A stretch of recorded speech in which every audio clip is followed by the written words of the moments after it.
Today, more than 100,000 of Jehovah's Witnesses proclaim the good news in Ecuador.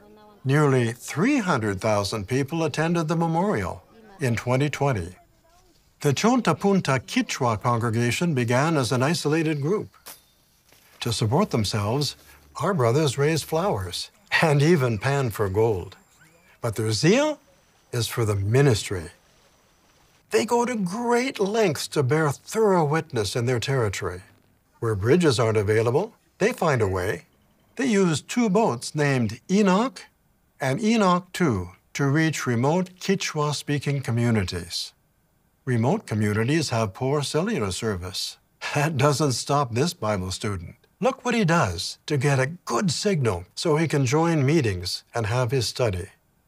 To reach those without cellular service, the brothers use a high-frequency radio to conduct return visits and Bible studies. Our brothers have arranged for talks and the memorial to be given in Waorani, an indigenous language that's not yet translated. This little girl, whose family is part of the congregation, shares videos with Waorani-speaking children. She's 4 years old.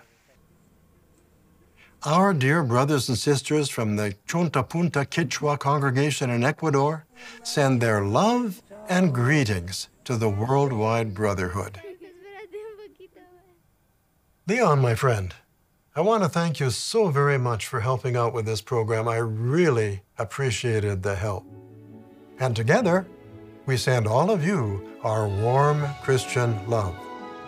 From the world headquarters of Jehovah's Witnesses, this is JW Broadcasting. Well, thank goodness that's over. Thus concludes the November 2021 JW Broadcasting episode. It's ending as cheesily and artificially and cornily as it began, with David Splane atop his throne and his helper Leon Weaver beneath him. That's apparently good optics for the organization. Better not to show Leon and Dave together, better to show them apart. Yes, it could be social distancing. But again, why can't David Splane just host it by himself? If he's such a good speaker, why not introduce all of the little segments? He's actually introduced this final segment, which is the postcard from Ecuador.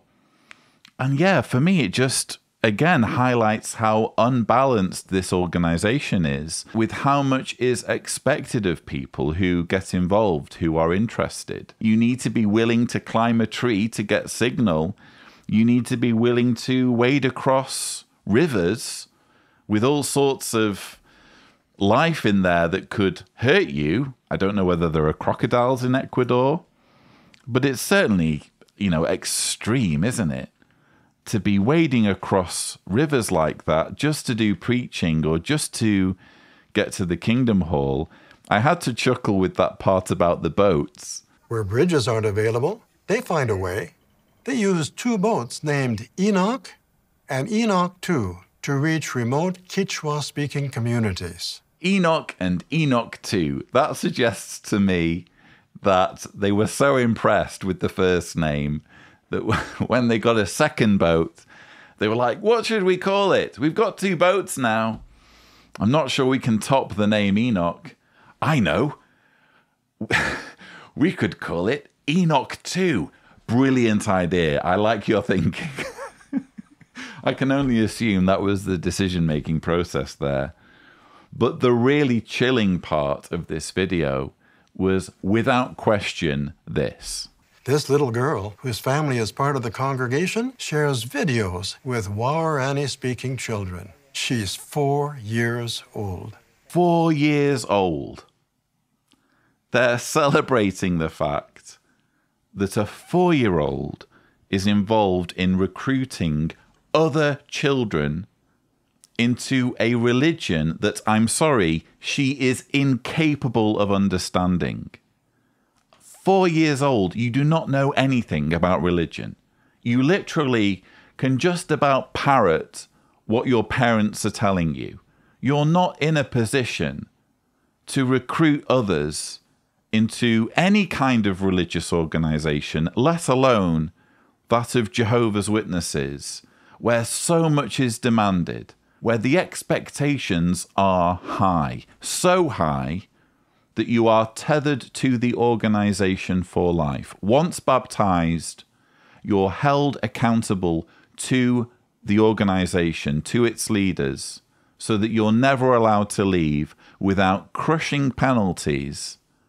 And apparently a 4-year-old can be involved in recruiting people into such an organization. Well, what does that say?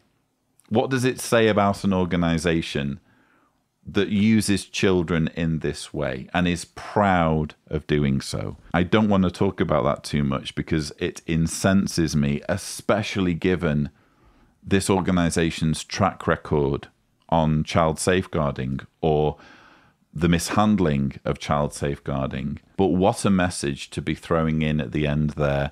This is an organization that is proud of exploiting children as preachers.